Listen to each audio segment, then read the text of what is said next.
Well, it looks like, ooh, it's a big echo. I'm in the basement at the Alamo where Pee Wee Herman found his bike. No, I'm kidding. I'm in kind of a cellar, not so much of a basement, but a cellar at Sutters Mill. Nope, I'm at Sutters Fort. I'm not at the mill, I'm at the fort. There'll be more linked footage that I'll put on this one entire video. I'm hoping to get in frame because every time I do this in selfie mode, which I'm not in, but when I do it in selfie mode, all the words are backwards. So, but I'm at Sutters Fort. It's probably close to 90 degrees outside, but this is kind of sunken in. I'm not sure what this room was used for. It's the first room I came into, but it's probably about an easy 70 degrees, and this is not an air-conditioned building. There are a lot of structures in California, historical structures, and other places that are in hot areas that I've been to, that they build deep down, and which helps them. It helps with temperature control, or if they're storing something. This is a very low threshold right here. I'm 6 foot, and this beam is probably about 5. So I got to duck a little bit. There are some other people here. I'm going to go to Sutter's Mill tomorrow, but this is the fort. Now, if there's one thing I did read about is that if there's any cannons, I don't know if they're period correct or if they're actually armament that was here at the time, but they did say that there was armament here, but nothing was ever fired in aggression. This this is talking about how they would load the cannons. Now this is Sutter's Fort, but it's at the time when it was built, Sutter himself, John Sutter, came from Switzerland, and to get this land, he got a land grant when this area belonged to Mexico around 1840. And of course, there was a lot of things going on at the time.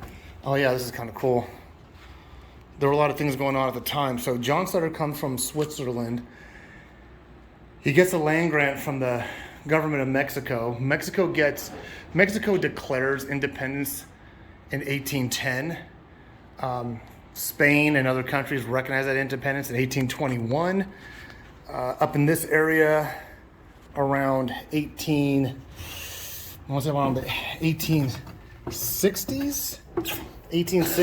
the Bear Flag Revolt, or the Bear Flag Republic, revolted. It was a mix of Spanish and indigenous Indians, people that just wanted to have California as a standalone.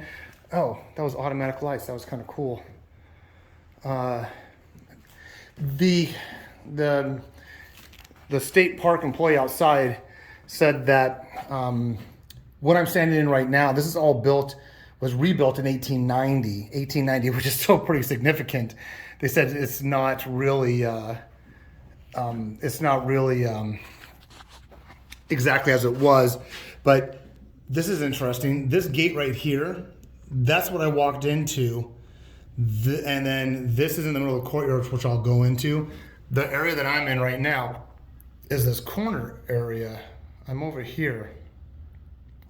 Actually, if I walked in there, you think I'd be in that, but I'm not. I'm over here somewhere. But maybe it was retrofitted differently. This section here is not in existence anymore. I mean, that's just it's like the Alamo in San Antonio, where it's really in the middle of the city. So that section right there isn't there. But this one is this wall where you see those structures. This is a pretty good demorama. I'm glad I came in here. But a lot of stuff was going on in California. So Mexico has the territory from as a government from approximately 1810 when they declared independence. Independence recognized 1821.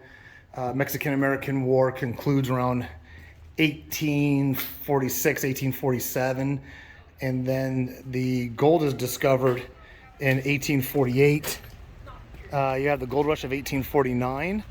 And then in 1850, California becomes a state. So, but this was his fort. There's that structure I was in.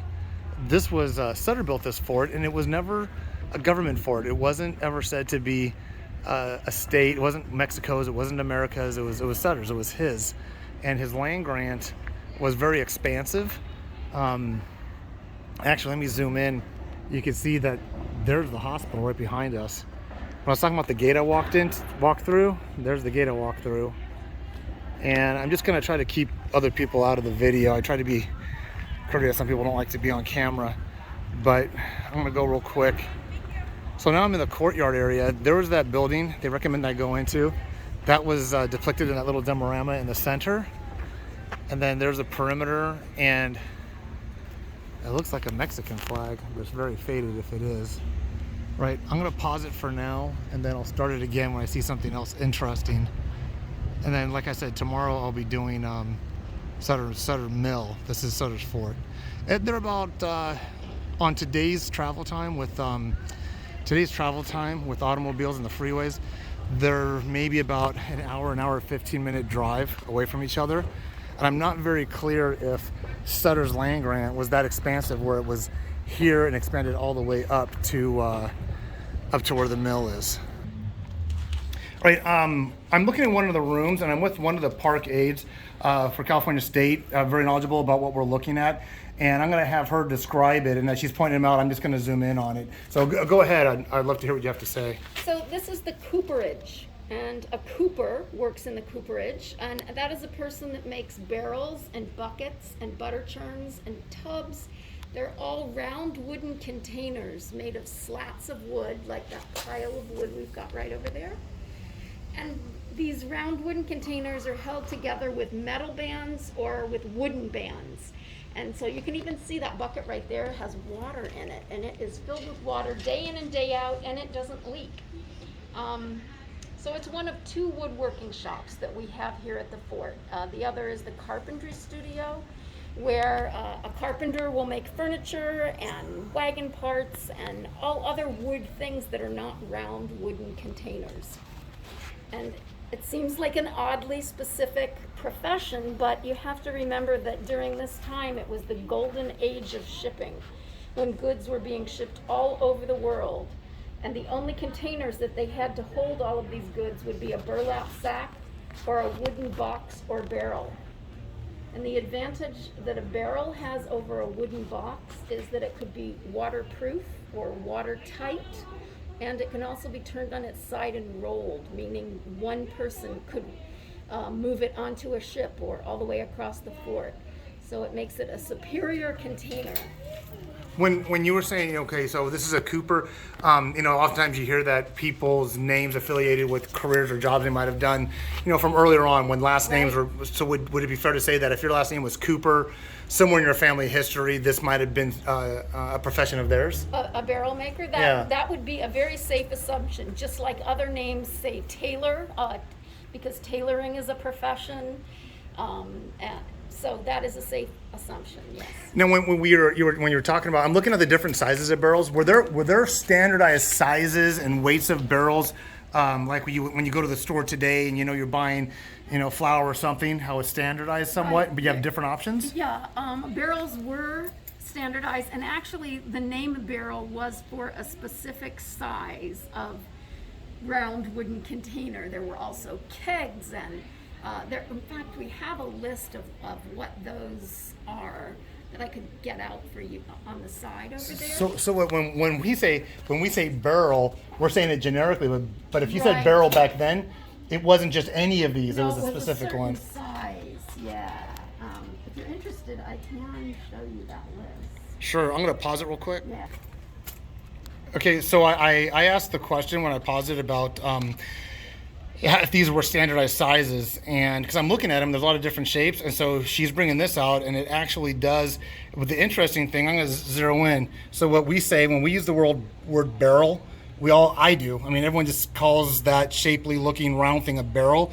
But as she described to me, a barrel was actually 31.5 gallons. So if you use that term back in the day, and you said the word "I need a barrel of," you're going to get 31.5 gallons. But if you wanted less, you would order a pine, if I pronounce them wrong, correct me, pine, firkin, is that right? Firkin, kilderkin, I said barrel, hogshead, interesting, puncheon, pipe, butt, I guess those are three different terms for that, depending, I guess, might be geographical. 200 ton, depending on maybe a dialect, I'd imagine. And then there's some dry measures. What was the one? Oh, keg. You said there was a keg would have been derived from one of these sizes also, correct? Right. Okay, so there it is. So there is the list, the name. Oh, dry measurement and capacity. But there's some examples of the different sizes. So this part, I'm in another room, and what I was just explaining to you, number one, I want to say that that first room I was in, that was somewhat of a cellar. I thought was a cellar. That was actually the jail. And then she also said, I go, wow, it's really cool. And they said, well, there is not so much air conditioning, but there's a temperature control element that they do have here. So this is like a little museum. I guess a lot of students will come through here, and fittingly so. I mean, this is a huge part of not only California state history, but U.S. history. And I'll probably pause this in a little bit so I can read what some of the stuff is on the wall. But, I like to keep my videos below 15 minutes. I think this one's going to go over. And I hope you're enjoying it so far. But I'm going to pause it. If you're interested in any of this, definitely go to the California State website. There's a lot of documentation, but for me just to read these boards to you is not going to it's not going to be very interesting or very fun. So I'll start it back up a little bit later.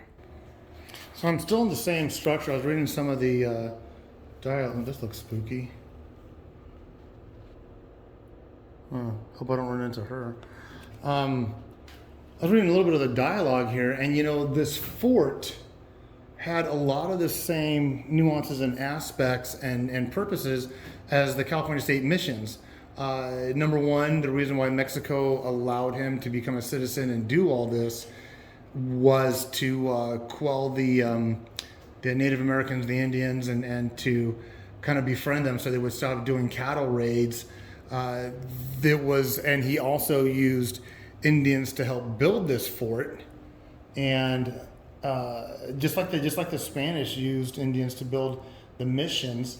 Now this fort is a little more robust, and if I remember right, the California State Mission, as the word mission would describe in itself, is that a mission has a purpose, and that purpose doesn't last forever. And I do not believe that the Spanish looks like a gladius, that sort of looks like a Roman gladius sword. But the Spanish had a purpose for the mission and a time duration, but this fort looks like it would have lasted, for a long time had it been kept up. But it did fall into disrepair in the late 1800s. But what we're in today was built no later than 1890. This is very interesting. There is a California State Mission.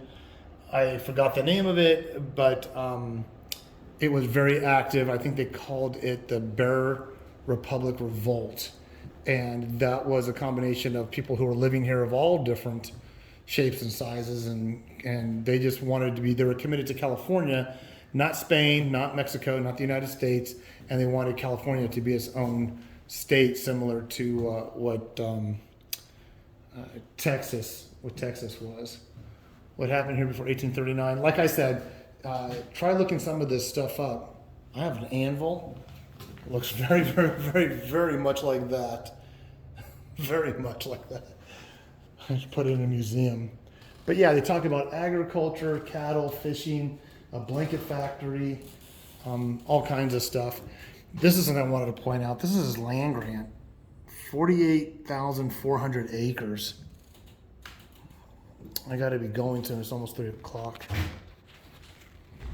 So one important thing, even in today, like someone who's homesteading, someone who's kind of like living off the grid, is a water source, and that was also a cornerstone or a primary thing when the California State Missions were built. Obviously, it was a source of water. There's a cannon up there. Here's another gate. But if you were to look on the other side of these walls, it's the city. It's the town. But yeah, these things were built around water sources. Man, that's a huge. Man, I tell you what, you have to see this in person. The big, I don't know what it is, blender blaster or something or other. So this is the arms room. Now these rooms, they made them museum-esque, these rooms. So was this the armory at the time? May or may not have been. They expressed that there's pikes over there. The Spanish use the pikes. And I'm imagining this is all period correct stuff, but I just wanted to point out, hey, there's the Ark of the Covenant. I just wanted to point out that these rooms were fitted for the purposes today as a museum, but there probably was an armory, like any fort would have an armory. Almost a fort itself is like an armory. You know what, if you've been to the Alamo, it kind of has the feeling of that interior corridor of the Alamo. So, oh man, this is kind of cool. Yeah, if you come through Sacramento, I did find some free parking down the way. It's 2-hour parking. That's why I got to keep an eye on my time. But this looks like the general store. Got some blankets going on back there. Some things for purchase, some pelts. There's an older cannon out here.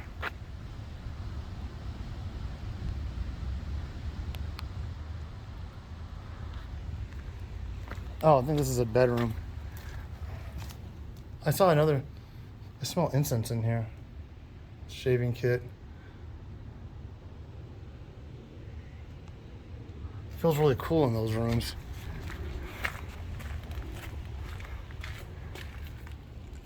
That looks like I don't know the right term, I want to say weave, but it looks like that's what they would use to make blankets. There are some other places I've been to. I forgot the name of the one back east. I almost said Gettysburg, not Gettysburg. Something'sburg, Randsburg, not Randsburg. But it's a somethingburg where they have shops like this, and they actually have people in the shops making stuff. This looks like a blacksmith. So you have the blacksmith, you have them, heating stuff up, shaping horseshoes, shaping metal objects. They're doing it with the tools of the time, period correct tools, and the techniques. The rural artisans. Oh, here's another armory. I'd really love to get close to some of those rifles. Charcoal.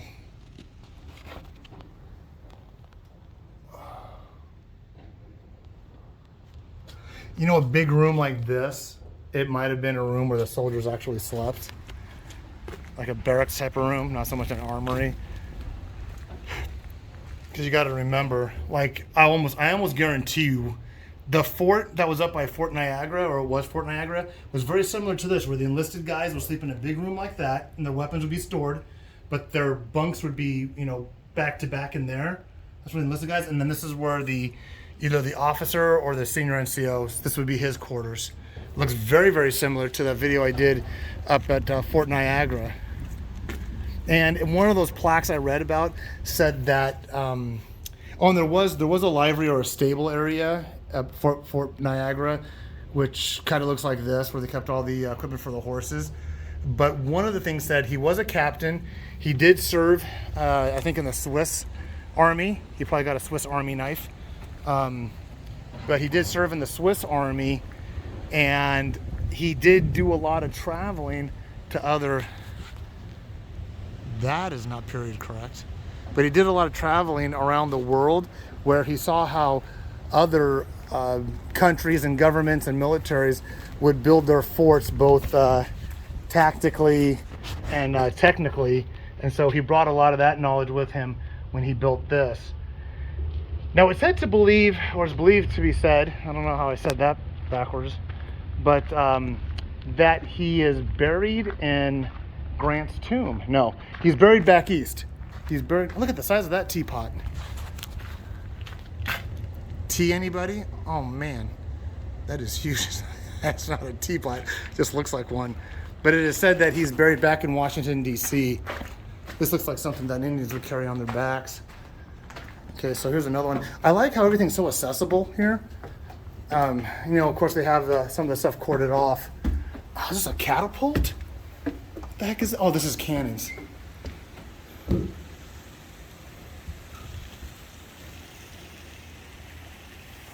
I don't know. Maybe, I don't know why they have them on these hoists.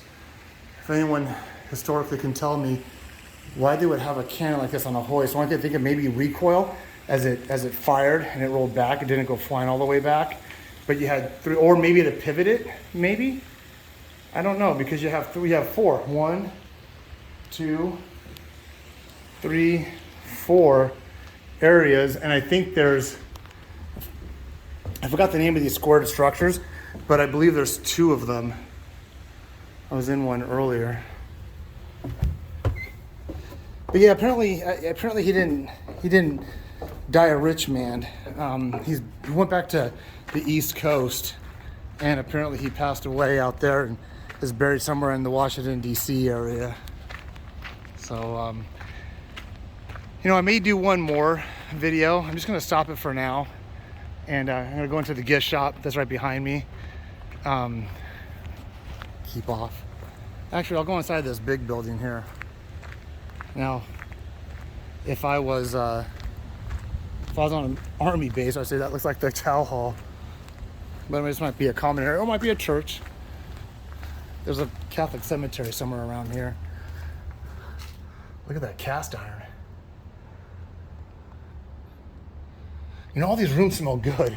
They smell like incense, like either incense or freshly cut wood. Like when my dad would always do a lot of woodworking. And I don't know, I just got accustomed to liking the smell of sawdust.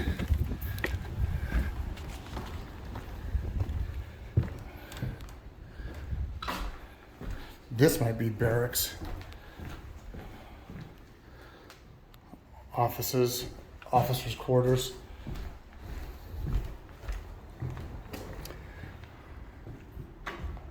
Oh man, is this?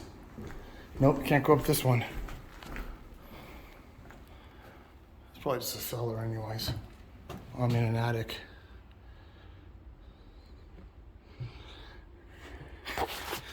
There's your golf clubs.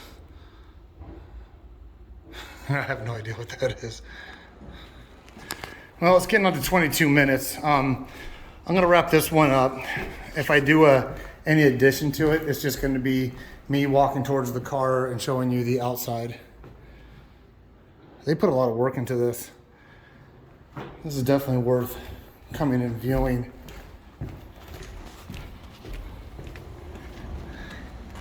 So for temperature control, there's your main furnace heater, not furnace, stove, oven. Some outside areas, that's the outside perimeter wall, and the other side of that is the city. Some of these other rooms are cut off, so I pretty much went through the whole thing. There's the other battle emplacement where the other cannon was at. I went through those buildings. God, that looks like a French flag. It's just so faded. And then another cannon. All right, long enough. Don't blame me if you didn't get all the way this far. And like, subscribe. Hope you enjoyed it. Once again, this is Sutters Fort, and then tomorrow I'll be doing Sutters Mill. But I'm glad I did this because it wouldn't. There's the other battle emplacement up there. Oh, and from this angle, you could see the city on the other side. Like I said, we're right in the middle of the city here.